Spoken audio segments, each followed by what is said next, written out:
Major ডালিম বলছি। অদ্য সকাল হতে খন্দকার মুশতাক আহমদের বলিষ্ঠ নেতৃত্বে সামরিক বাহিনী ক্ষমতা দখল করিয়াছে। শেখ মুজিব ও তার খুনি দুর্নীতিবাজ সরকারকে উৎখাত করা হইয়াছে।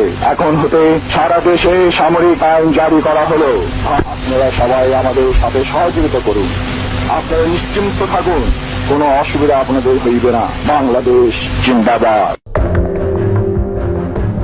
বঙ্গবন্ধুকে হত্যা করা হয়েছিল 1975 সালের 15ই আগস্টের শেষ রাতে। সকাল হতে হতেই দেশের মানুষ আস্তে আস্তে বিষয়টি সম্পর্কে জানতে শুরু করেন। তবে এই দিনও মানুষের জীবন জীবিকার কোনো পরিবর্তন লক্ষ্য করা যায়নি। স্বঘোষিত মুস্তাক সরকার তাদের দ্রুত গুছিয়ে নেয়ার জন্য সারাদিনই নানা চেষ্টায় ব্যস্ত ছিলেন। কারফিউ ছিল, মিলিটারির গাড়িগুলো টহল দিচ্ছিল, তবুও মানুষজন রাস্তায় ঘোরাফেরা করছিল। বঙ্গভবনের সামনে ট্যাঙ্ক জড়ো করা হয়েছিল। বিহারীরাও অলিতে গলিতে বাজি ফোটাচ্ছিলেন। কোথাও কোথাও পাকিস্তান জিন্দাবাদ ধ্বনি, মিষ্টি বিতরণ করা হচ্ছিল, কোলাকুলিও চলছিল। কোথাও কোথাও মাইকে কোরআন তেলাওয়াতের ব্যবস্থা করা হয়েছিল। সারাদিন নানা ধরনের গুজব ছিল সকলের মুখে মুখে। কেউ বলছিলেন শেখ মুজিবের 32 নম্বরে যারা ছিলেন তাদের সকলকে হত্যা করা হয়েছে। কেউ কেউ এও বলেছিলেন শেখ মুজিব পালিয়েছে। কেউ আবার বলছিলেন শেখ কামাল বেঁচে আছেন, শেখ মনি পালিয়েছেন বলেও শোনা যাচ্ছিল। সকলের মুখে মুখে রটে গিয়েছিল ইন্ডিয়া যে কোনো সময় বাংলাদেশে আক্রমণ করতে পারে, তবে তৌহিদি জনতা এবং মিলিটারি প্রস্তুত রয়েছে বলেও শোনা গিয়েছিল সে সময়। সমস্ত শহরটায় আওয়ামী লীগ এবং আওয়ামী লীগ সমর্থক কোনো লোকই যেন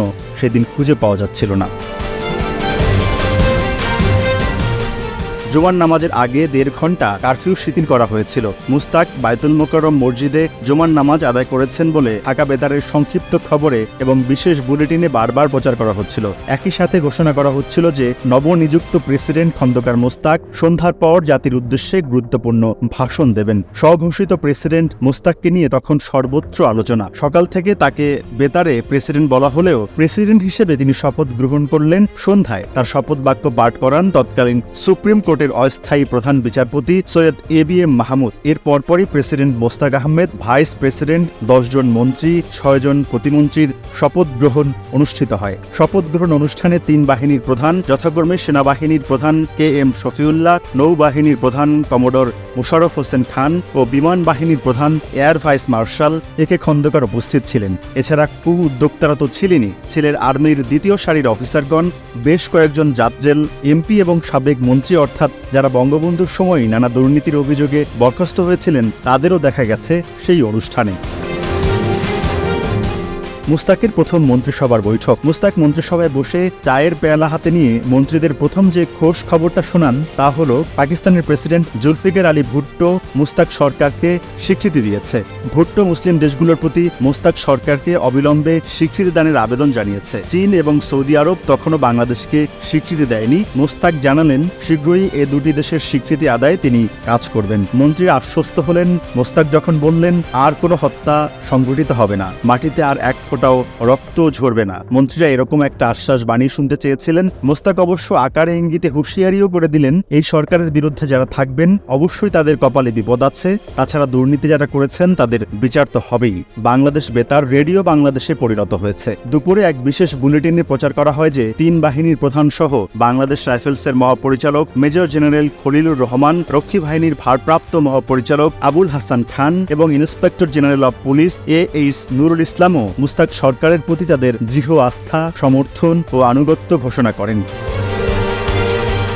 বঙ্গবন্ধুর নিষ্প্রাণ জমাট বাঁধা রক্তাক্ত লাশ 32 নম্বর সড়কে তার বাড়ির সিঁড়িতে রেখেই মুস্তাক অত্যন্ত নিপুণ হাতে 14 ঘন্টার মধ্যে যেন গুছিয়ে ফেললেন পুরো দেশটাকে। কারফিউ দিয়ে, সামরিক আইন জারি করে, রাষ্ট্রীয় সশস্ত্র বাহিনীগুলোর সমর্থন ও আনুগত্য ও বায়তুল মোকাররমে জুমার নামাজ আদায় করে পাকিস্তানপন্থীদের প্রকাশ্যে এনে এবং আওয়ামী লীগকে বজায় রেখে জাতীয় সংসদ বিলুপ্ত না করে মুস্তাক যা করছিলেন তা যেন আগে থেকেই তার গোপন খাতায় লেখা ছিল। সবাই অপেক্ষা করছিল সন্ধ্যায় লোকটা কি বলবেন। সচেতন অংশ ভাবছিল মুস্তাক রাষ্ট্রনীতিতে একটা বড় পরিবর্তন আনবেন। কেউ কেউ অনেকটা এগিয়ে ভেবে রেখেছিলেন মুস্তাক হয়তো বাংলাদেশকে ইসলামিক রিপাবলিক ঘোষণা করে পাকিস্তানের সঙ্গে একটা কনফেডারেশন ঘোষণা করবেন।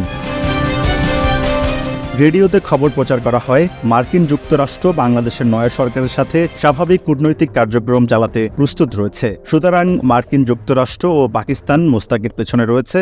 ভারত ও রাশিয়ার কোনো প্রতিক্রিয়া তখনও জানা যায়নি। বঙ্গবন্ধুর লাশ যখন সিঁড়িতে, সম্ভবত সে সময় মৌলানা ভাসানীর টেলিগ্রাম পান প্রেসিডেন্ট খন্দকার মোস্তাক আহমেদ। টেলিগ্রামে তিনি মোস্তাক সরকারকে মেনে নিয়ে দেশে দুর্নীতি এবং স্বজনপ্রীতি দূর করতে মোস্তাক সরকারের প্রতি আহ্বান জানান। আরেকটি রেডিও সংবাদ তখন আলোড়িত হচ্ছিল সর্বত্র। সৌদি আরব বাংলাদেশকে স্বীকৃতি দিয়ে বর্তমান সরকারকে সমর্থন করেছে।